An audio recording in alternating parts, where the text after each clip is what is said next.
வணக்கம் நண்பர்களே. இன்னைக்கு நம்ம பார்க்க போற வீடியோ ஆல்ரெடி நிறைய பேர் அரவிந்த் சாமி ரீசெண்டா சொன்னாருன்னு சொல்லிட்டு சைக்காலஜி ஆஃப் மணியோட புக் சேல்ஸ் பயங்கரமா ஏறி போச்சுன்னு சொல்லிட்டு இருக்காங்க. இந்த டாபிக் ரொம்ப இம்பார்ட்டன்ட் டாபிக் ஆகி போயிடுச்சு. பட் நான் சைக்காலஜி ஆஃப் மணியை பத்தி பேச போதில்லை. அதுக்கும் மேல சைக்காலஜி ஆஃப் மணியை ஒரு இன்ஸ்பயர்ட் ஃப்ரம் ஒரு ரிசர்ச்சர் டேனியல் காலிமன் ஒரு ரிசர்ச்சர் இருக்காரு.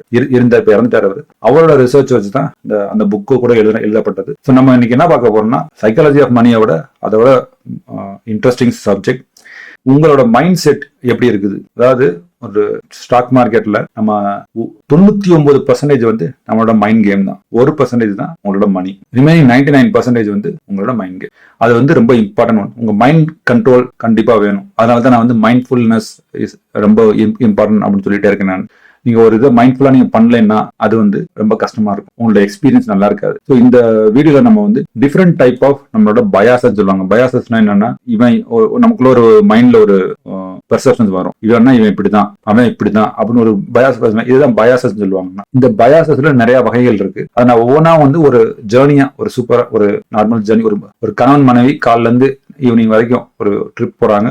அதுல அவங்களோட எக்ஸ்பீரியன்ஸை நம்ம பேசிட்டு அதை நம்ம இந்த பயாசஸ் பத்தி பேசுவோம். இந்த ஸ்டாக் மார்க்கெட்டை பத்தியும் அதெல்லாம் நம்ம பத்தி பேசுவோம். வாங்க போலாம். நான் உங்கள் சுந்தர். நீங்க பார்த்துட்டு இருக்குது மைண்ட்ஃபுல் ஃபினான்ஸ்.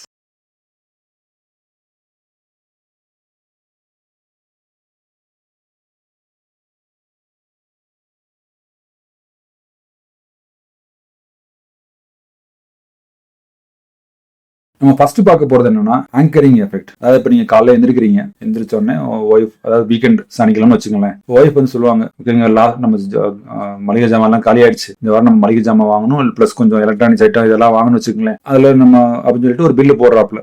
சுகர் வாங்கணும், அதுக்கு ஒரு 1000 ரூபாய் வேணும், அரிசி வாங்கணும், அதுக்கு ஒரு 5000 ரூபாய் வேணும் அப்படின்னு ஒரு பட்ஜெட் போடுற ஒரு லிஸ்டா போடுறான்னு வச்சுக்கோங்களேன். இப்ப உங்க மைண்ட்ல தோணும், அதாவது அந்த ஹஸ்பண்டோட மைண்ட்ல தோணும், போன வாரம் இதே தான் சொன்னேன், சொல்லி 10,000 ரூபாய் செலவாகும் சொல்லி கூட்டு போனேன், எனக்கு 20,000 செலவு விட்டுட்டேன். இந்த மாதிரி ஒரு மைண்ட்ல நமக்கு தோணும். இதுக்கு பேர் தான் ஆங்கரிங் எஃபெக்ட். அதாவது நம்மளோட பாஸ்ட் இன்சிடென்ட்டை ஞாபகப்படுத்தி இந்த தடவையும் அதே மாதிரி நடக்கும்னு சொல்லி நம்ம யோசிக்கிறது. உங்க ஒய்ஃப் என்ன பண்ணாங்க, லாஸ்ட் வீக் நம்ம பர்ச்சேஸ் பண்ணோம், 1000 ரூபாய் இருந்துச்சு சுகர், இந்த வாரமும் 1000 ரூபாய் தான் இருக்கும் அப்படின்னு நினைச்சு அவங்க சொல்றாங்க. உங்க மைண்ட்ல என்ன தோணுது, எங்கடா 1000 ரூபாய்னு சொல்லி விட்டு நமக்கு 2000 செலவு விட்டா, இந்த வாரம் நமக்கு செலவு 2000 ரூபாய் இழுத்து விடுவா அப்படின்னு உங்க மைண்ட்ல தோணும். இதுவே தான் ஆங்கரிங் எஃபெக்ட். இதே மாதிரி ஸ்டாக் மார்க்கெட்ல நம்ம என்ன பண்ணுவோம்னா, பாஸ்ட்ல என்ன நடந்துச்சோ, ஓகே போன வாரம் 5% மார்க்கெட் போச்சு, இந்த வாரமும் 5% மேல போகும்டா அப்படின்னு சொல்லிட்டு போய் நம்ம ட்ரேடிங் போய் கையை சுட்டுக்குருவோம்.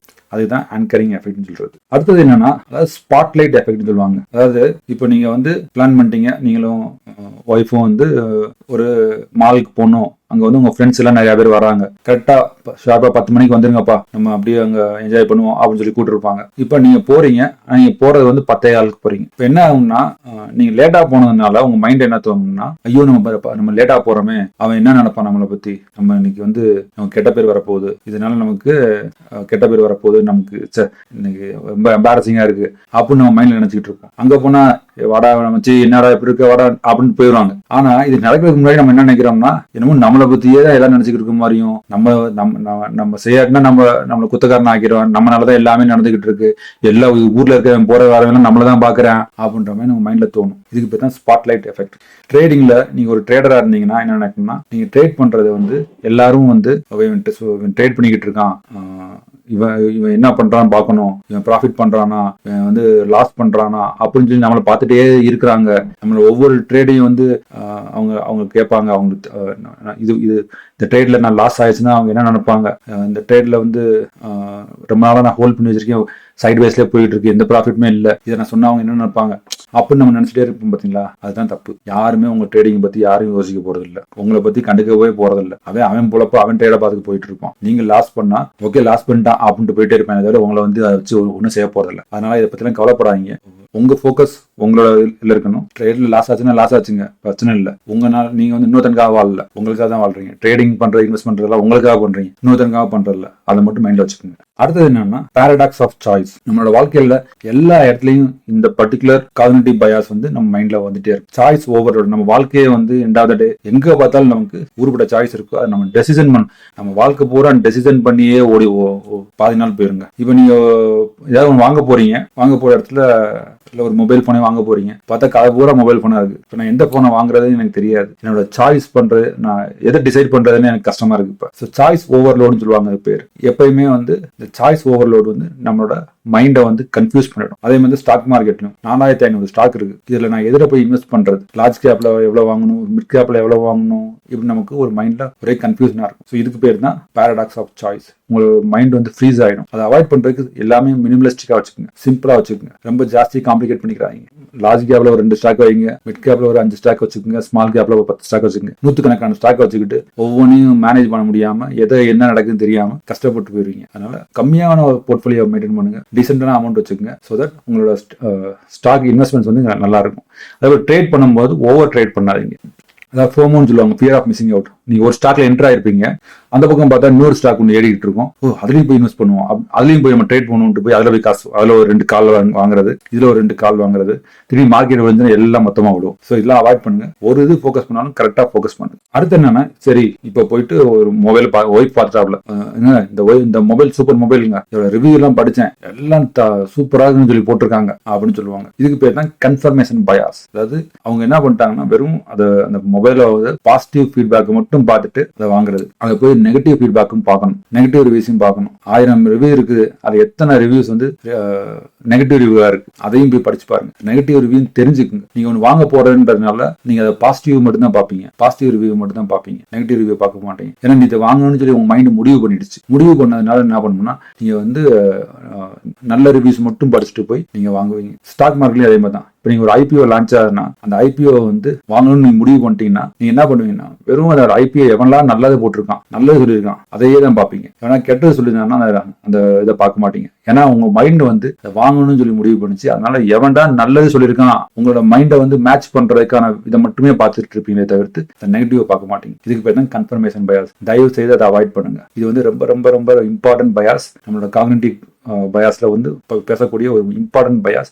ஸ்டாக் மார்க்கெட்ல அடிக்கடி நடக்கிறது. அதனால இதை அவாய்ட் பண்ணுங்க. ஏன்னா எல்லாரும் ஒரு ஸ்டாக் பத்தி பேசிட்டு இருப்பாங்க, எல்லாருமே இது வந்து நான் மேல போகணும்னு நினைச்சிட்டு இருப்பாங்க. ஏன்னா எல்லாரும் சொல்றாங்கன்னு சொல்லிட்டு நமக்கு அதை வாங்கிடுவோம் நாளைக்கு போய், அதோட நெகட்டிவ் எல்லாம் பார்க்காம. ஸோ அது ரொம்ப முக்கியமானது.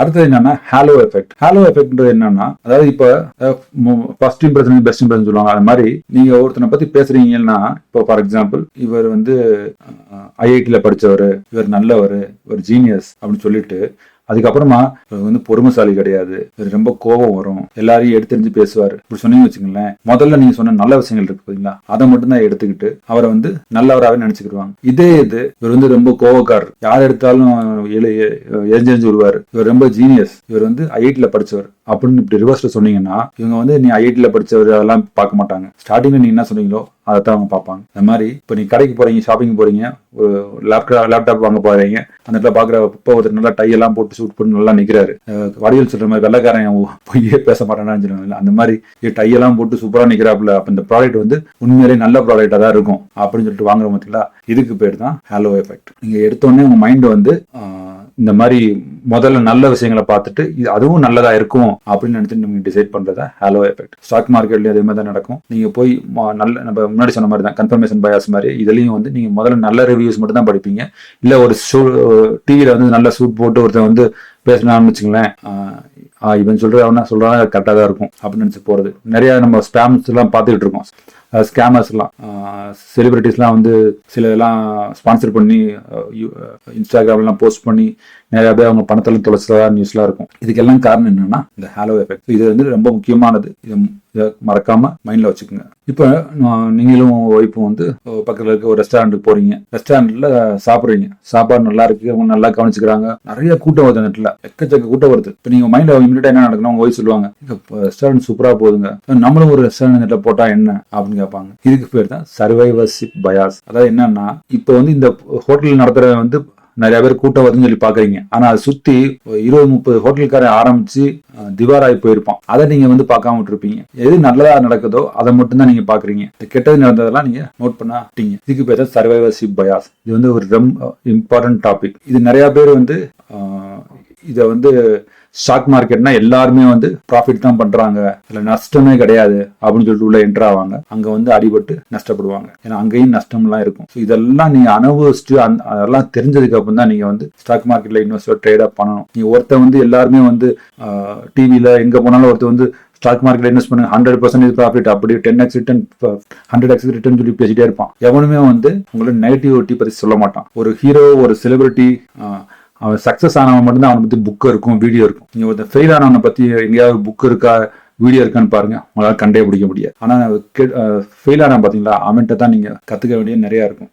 இது வந்து இந்த டேனியல் கானமன் சொன்ன புக்ல ஒரு சூப்பர் எக்ஸாம்பிள் சொல்லியிருப்பாரு. அதாவது வேர்ல்டு வார்ல ஒரு ஃபிளைட்லாம் வந்து டேமேஜ் ஆகுது. அப்ப என்ன பண்றாங்கன்னா, எதெல்லாம் வந்து ரிட்டர்ன் வந்துச்சு ஃபிளைட், அதுல வந்து ஓட்டையெல்லாம் ஆயிருக்கு பாத்தீங்களா, இந்த ஓட்டையெல்லாம் ஆனதெல்லாம் எப்படிலாம் அந்த சுடு குண்டு பட்டுச்சு, எங்கெங்கெல்லாம் டேமேஜ் ஆச்சு அப்படின்னு சொல்லி அனலைஸ் பண்ணி, இதுக்கு வந்து நம்ம நிறைய கார்ட் போடணும், இதை மெட்டீரியல் எல்லாம் மாத்தணும் அப்படின்னு சொல்லி டிஸ்கஸ் பண்ண ஆரம்பிச்சாங்களாம். அப்ப ஒருத்தர் வந்து சொல்லியிருக்காரு, அவர் பேர் எனக்கு மறந்துச்சு. அவர் என்ன சொன்னாருன்னா, நீங்க என்ன பண்ணிருக்கீங்கன்னா, போர் நடக்கும் போது தப்பிச்சு வந்த ஃபிளைட்டை மட்டும் தான் நீங்க பாத்துட்டு இருக்கீங்க. அங்க நிறைய ஃபிளைட் வந்து டேமேஜ் ஆகி வெடிச்சு செதறி இருக்கு. நீங்க அதை நீங்க அனலைஸ் பண்ணணும். அதை அனலைஸ் பண்ணாம நீங்க தப்பிச்சு வந்த ஃபிளைட்டை வந்து நீங்க அனலைஸ் பண்ணிட்டு இருக்கீங்க அப்படின்னு சொன்னதுக்கு அப்புறம் அவங்க புரிஞ்சு ஆமா சொல்ற கரெக்டான்னு சொல்லிட்டு அந்த மாதிரி திங்க் பண்ணதுக்கு அப்புறம் தான் அவங்களோட பெர்ஸ்பெக்டிவ் மாறிச்சு. அவங்களோட ஃபிளைட்டோட மேனுஃபேக்சரிங் டிசைனை மாத்தினாங்க அப்படின்னு சொன்னாங்க. இது வந்து ஒரு important research, important things to think also. உங்க மைண்ட்ல வந்து இது ப்ராப்பரா ஆணி அடிச்ச மாதிரி வச்சுக்கோங்க. எப்பவுமே வந்து பாசிட்டிவ், அதாவது ஒருத்தன் ஜெயிக்கிறான்னா ஜெயிக்கிறத மட்டும் பார்க்காது, அதை சுத்தி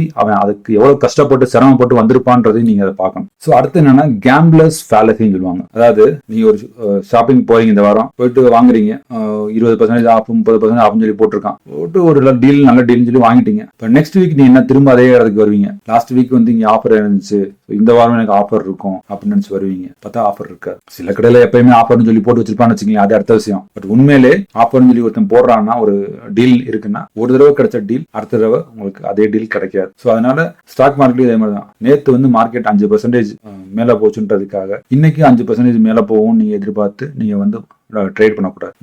அதே மாதிரி பேட்டர்ன் இன்னைக்கு நடக்கும் நம்ம நினைக்க கூடாது. இதெல்லாம் வந்து ஒரு பயாஸ். இதுக்கு பேர் தான் கேம்பிளர்ஸ் ஃபேலசின்னு சொல்லுவாங்க. லாஸ்ட் டைம் நான் சுதாடி ஜெயிச்சதுனால அடுத்த தடவை நான் சுதாடி ஜெயிப்பேன். அதாவது காயின் டாஸ் பண்றாங்க, 5 தடவை டாஸ் பண்ணணும், 4 தடவை வந்து ஹெட் விழுந்துருச்சு. இப்ப 5ஆவது தடவை என்ன விழுன்னு சொல்லி கேட்கும்போது மக்கள் வந்து 4 தடவை ஹெட் விழுந்துச்சு, இப்பயும் ஹெட் தான் விழுன்னு சொல்லி அவங்க சொல்றாங்க. முதல்ல 4 தடவை ஹெட் விழுந்ததே வந்து பயங்கரமான அதிசயம். ஏன்னா ஒவ்வொரு தடவை டாஸ் பண்ணும்போது ஹெட் டெயில் ரெண்டுமே விழுறதுக்கான ப்ராபபிலிட்டி இருக்குது. ஹெட் விழுன்னு சொல்லி கன்ஃபார்மா கிடையாது. அந்த 4 தடவை அது ஹெட் விழுந்ததே பெரிய விஷயம். 5ஆவது நீங்க வந்து ஹெட் விழுன்னு நினைக்கிறீங்க பதிலா, அது வந்து பயங்கரமான அபத்தமான ஒரு விஷயம்.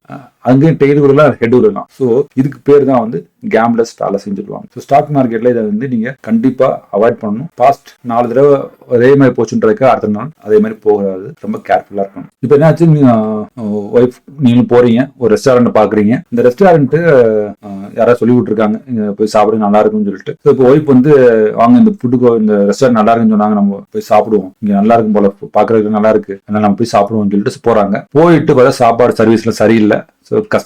வரும்போது ரொம்ப வருத்தத்தோட வராங்க.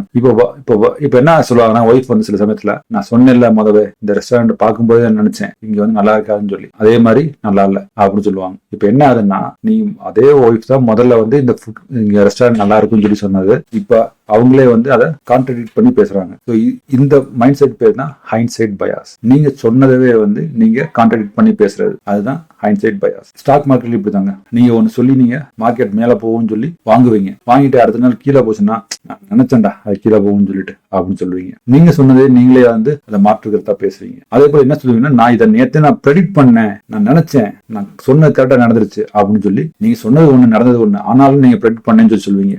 இதுக்கு பேர் தான் வந்து ஹைண்ட்சைட் பயாஸ். ஸோ அடுத்து இது வந்து ஒரு இன்ட்ரெஸ்டிங், ரொம்ப பிடிச்ச எஃபெக்ட். இது பேர், இதுக்கு பேர் என்ன சொல்லுவாங்கன்னா, ஃப்ரேமிங் எஃபெக்ட் சொல்லுவாங்க. அதாவது இப்போ நீங்க ஒரு கடைக்கு போறீங்க, வெளியே வந்து 50% ஆஃப்னு போட்டிருப்போம், உள்ள போறீங்க, இப்போ நான் பார்த்தா ஒரு வாஷிங் மிஷின் இருக்கு, இந்த வாஷிங் மிஷின் வந்து 50% ஆஃப்னு போட்டிருக்காங்க. இந்த வாஷிங் மிஷின் பிரைஸ் பாத்தீங்கன்னா 50,000 ரூபாய். ஓகேங்களா? இப்போ ஒய்ஃப் சொல்லுவாங்க, எங்க இருக்கு 50% ஆஃபுங்க, இது வாங்குவாங்க அப்படின்வாங்க. நீங்க வேற பார்த்தீங்கன்னா 50,000 ரூபாயமா, இது 50,000 ரூபாமா, நீ என்ன அப்படி சொல்ற அப்படின்னா, 50% ஆஃபுங்க. இங்க பிரச்சனை என்னன்னா, இந்த 50,000 ரூபான்றது காஸ்ட்லியானதா இருந்தாலும் கூட அதை நீங்க யோசிக்காம அதுல 50% ஆஃப்னு சொல்லி சொல்றீங்களா, அதுதான் அங்க பிரச்சனை. இந்த எஃபெக்ட் பேர் தான் ஃப்ரேமிங் எஃபெக்ட். இது வந்து ஸ்டீவ் ஜாப்ஸ் வந்து ஒரு ஆப்பிள் ப்ராடக்ட் ரிலீஸ் பண்ணது வந்து ரொம்ப இன்ட்ரெஸ்டிங் எக்ஸாம்பிள். இதை வந்து எப்பயுமே இந்த ஃப்ரேமிங் எஃபெக்ட் நீங்க மைண்ட்ல வைக்கிறது அது ஒண்ணுதான். நீங்க எந்த கடைக்கு போனாலும் இந்த ஃப்ரேமிங் எஃபெக்ட் இல்லாம இருக்காது. அதாவது ஒரு ஹை பிரைஸை சொல்லிட்டு அதுக்கப்புறம் லோ பிரைஸ் கொண்டு வரது, இதுக்கு பேர் தான் ஃப்ரேமிங் எஃபெக்ட். ஐபாட் லான்ச் பண்ணும்போது அவர் வந்து ஐபாட் ஃபீச்சர்லாம் சொல்லிட்டு இது வந்து 999 ரூபான்னு சொல்லி காமிச்சிட்டு நீங்க 999 ரூபா நினைக்கிறீங்களா, இல்ல இது வந்து $499 அப்படின்னாரு. ஸோ இப்போ மக்கள் வந்து இதுக்கு முன்னாடி ஐபாட் வாங்கினதே இல்லை, அவங்களுக்கு இதான் ஃபர்ஸ்ட் டைம் வாங்குறாங்க. அப்போ ஐபாட் ப்ராடக்ட் ஃபர்ஸ்ட் 999 சொன்னோன்னா அவ்வளோவா அப்படின்னு யோசிச்சவங்க, ஓ அப்போ 499 சொன்னேன், ஓ இவ்வளோ ஃபீச்சர் உள்ள ப்ராடக்ட் வந்து வெறும் 499 தானா அப்படின்னு சொல்லிட்டு எல்லாரும் வாங்கினாங்க. ஸோ இதுக்கு பேர் தான் ஃப்ரேமிங் எஃபெக்ட். ஸ்டாக் மார்க்கெட்ல அதே மாதிரி நடக்கும். நியூஸ்ல ஏதாவது சொல்லியிருப்பாங்க, இந்த கம்பெனி வந்து 5% growth இருக்குன்னு சொல்றோம், இல்ல ஒரு பெரிய ப்ராஜெக்ட் நம்ம பிடிச்சிட்டோம் அப்படின்னு ஏதாவது சொல்லுவாங்க. சொன்ன உடனே போய் நாளைக்கு எல்லாரும் போய் அதை நிறைய வாங்குவாங்க.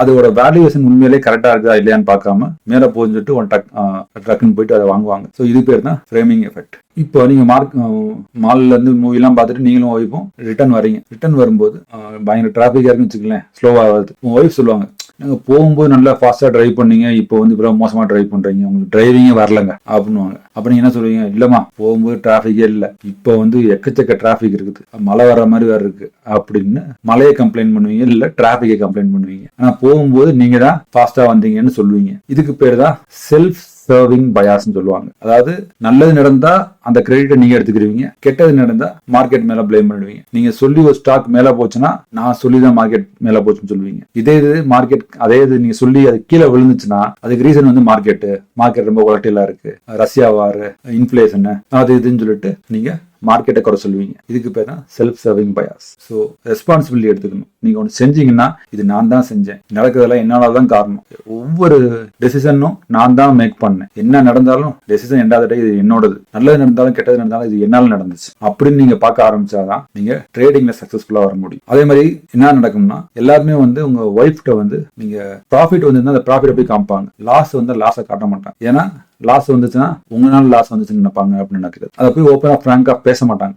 இந்த மாதிரி பேசாதனால தான் நிறைய சூசைட் இதெல்லாம் நடக்குது. அப்படி பேசும்போது தான் நமக்கு நம்ம மைண்ட்ல வந்து ஒரு மோட்டிவேஷன் கிடைக்கும், நம்ம ப்ராப்பரா திங்க் பண்ண ஆரம்பிப்போம். ஸோ இந்த செல்ஃப் சர்விங் பயாஸ் வந்து ரொம்ப இம்பார்ட்டன்ட் ஒன். இப்போ நீங்க வந்து வீட்டுக்கு வந்துட்டீங்க, ஒரு பொருள் ஆஃபர்னு சொல்லி வாங்கிட்டு வந்துட்டீங்க, வந்ததுக்கு அப்புறம் பாக்குறீங்க பொருள் பிடிக்கல. இப்போ வந்து ரெண்டு விதம் நடக்கும். ஒண்ணு வந்து போய் ரிட்டர்ன் பண்ணணும்னு சொல்லி தோணும், இன்னொன்னு வந்து எங்கடா இவ்வளவு தூரம் போயிட்டு திரும்ப இவ்வளவு காசு கொடுத்தாச்சு, இவ்வளவு தூரம் வேற போயிட்டு வந்துட்டோம், இனிமே போய் என்னத்தை ரிட்டர்ன் பண்றது அப்படின்னு சொல்லி நினைப்போம். இதுக்கு பேர் தான் சங்க் காஸ்ட் ஃபேலசி. இன்னொரு எக்ஸாம்பிள் சொல்லலாம். இப்போ நீங்க மூவி பார்க்க போறீங்க, மூவிக்கு டிக்கெட் வாங்கிருக்கீங்க, ஒரு 2000 செலவு பண்ணிருக்கீங்க வச்சுக்கலேன், படம் வந்து மொக்க படமா இருக்கு. இப்போ நீங்க பாதிலே கிளம்பி வரணும்னு சொன்னோம்னா, இல்ல இவ்வளவு காசு நான் கொடுத்துட்டேன், நான் படத்தை பார்த்துட்டே போயிருவோமே அப்படின்னு நினைப்பீங்க. அதை பார்க்காம பாதிலே கிளம்புனீங்கன்னா வேற ஏதாவது ஒரு நல்ல விஷயத்தை பார்த்துட்டு நீங்க என்ஜாய் பண்ணிட்டு அந்த டே வந்து உங்களுக்கு சந்தோஷமா முடியும். ஆனா இங்க நீங்க வந்து ஃபுல்லா பார்த்து மொக்க படம் சொல்லிட்டு புலம்பிட்டே இருப்பீங்க. அதே மாதிரி ஸ்டாக் மார்க்கெட்லயும் நீங்க ட்ரேடிங் பண்றீங்கன்னா ஸ்டாக் உங்க டைரக்ஷன் மாறி போச்சுன்னா இம்மிடியேட்டா ஸ்டாப் லாஸ் போட்டு எக்ஸிட் ஆயிடுங்க. தேவையில்லாம ஹோல்ட் பண்ணி வெயிட் பண்ணுவோம் அப்படின்னு நினைச்சு வெயிட் பண்ணாதீங்க. இதுக்கு பேர் தான் சங்க் காஸ்ட் ஃபேலசி.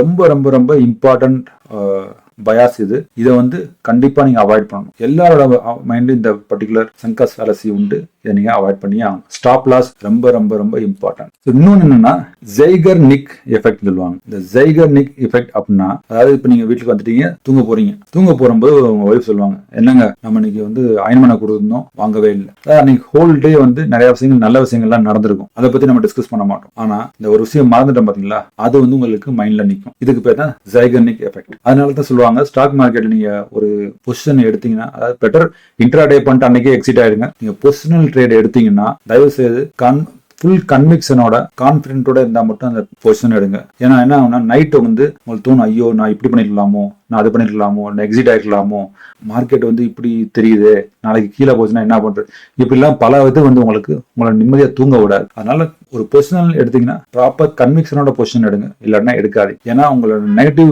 திங் தான் வந்து நைட்லாம் உங்க மைண்டை குறைஞ்சிட்டே இருக்கும், உங்களை ப்ராப்பரா நிம்மதியா தூங்க விடாது. இது வந்து எல்லாரோட ட்ரேடர்ஸ்க்கும் முக்கியமான பாயிண்ட் இது.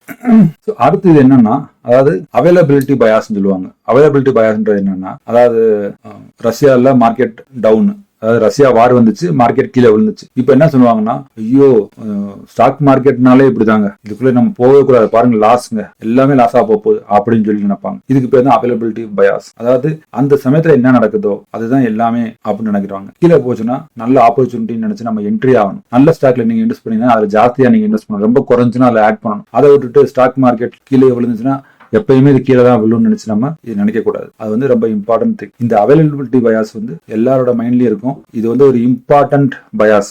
உங்களோட ஒய்ஃப்கோ உங்க வீட்டுல இருக்கிறவங்களுக்கோ இது வந்து கண்டிப்பா இது தெரிஞ்சிருக்கணும். இன்னைக்கு ஒண்ணு நடக்குதுன்னா இதுதான் எப்பயுமே நடக்கும்னு நம்ம நினைக்க கூடாது. ஒரு ஸ்டாக் மேல போச்சுன்னா, இன்னைக்கு மேல போச்சுன்னா எப்பயுமே ஸ்டாக் மேலதான் போயிட்டே இருக்கணும் அவசியம் கிடையாது, கீழேயும் போகும். அதனால ரொம்ப சுதாரணமா கரெக்டான டெசிஷன் எடுத்து நீங்க என்ட்ரி எடுக்கணும். இதுக்கு பேர் தான் availability bias.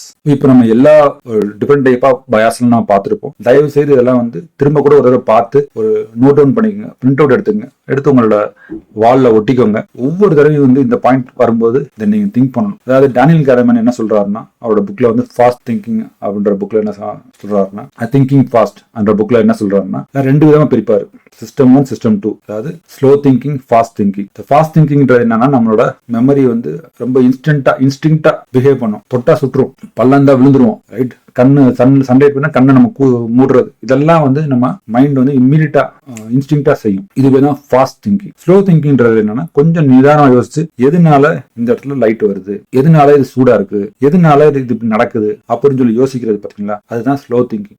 Most of the life வந்து நமக்கு இந்த ஃபாஸ்ட் திங்கிங் மூலமா தான் போயிட்டே இருக்கும். ஸ்லோ திங்கிங் வந்து நம்ம நார்மலா யூஸ் பண்ணவே மாட்டோம், எப்பயுமே அது தூக்கத்திலேயே தான் இருக்கும். ஸோ என்ன சொல்லுவாங்கன்னா, நீங்க ஸ்டாக் மார்க்கெட்ல ஃபாஸ்ட் திங்கிங் யூஸ் பண்ணி ஒரு ட்ரேட் எடுக்காதீங்க, ஒரு பொசிஷன் எடுக்காதீங்க. ஸ்லோ திங்கிங் ரொம்ப இம்பார்ட்டன்ட். இந்த ஸ்லோ திங்கிங் ப்ராசஸ் உள்ள கொண்டு வந்து இது எதனால அப்படி ஒரு மேலோடமா நடக்குதுன்னா, இந்த பயாஸ் நம்ம பார்த்தோம் பாத்தீங்களா, ஒவ்வொரு பயாஸையும் போட்டு பாருங்க. கன்ஃபர்மேஷன் பயாஸா, இல்ல சர்வைவல் பயாஸா, சங்காஸ் ஃபேலசியா, என்னன்னு அனலைஸ் பண்ணி ஒரு டெசிஷன் எடுங்க. அப்படி எடுக்கும்போது உங்களுக்கே ஒரு பெரிய கான்பிடன்ஸ் வரும். ஒரு சக்சஸ்ஃபுல் ட்ரேடர் ஆகணுமா, இல்ல இன்வெஸ்டர் ஆகணும்னா இந்த பயாஸ் எல்லாம் உங்க மைண்ட்ல இருந்து நீங்க எடுக்கணும். எடுத்தாதான் இது உங்களால இருக்க முடியும். ஏன்னா நான் சொன்ன மாதிரி 99% வந்து இது மைண்ட் கேம், ஜஸ்ட் 1% தான் மணி கேம். இந்த வீடியோ உங்களுக்கு பிடிச்சிருக்குன்னு நினைக்கிறேன். பிடிச்சிருந்தா லைக் பண்ணுங்க, ஷேர் பண்ணுங்க, கமெண்ட் பண்ணுங்க, உங்களோட ஃபேமிலி ஃப்ரெண்ட்ஸ் எல்லாம் ஷேர் பண்ணுங்க. நன்றி, வணக்கம்.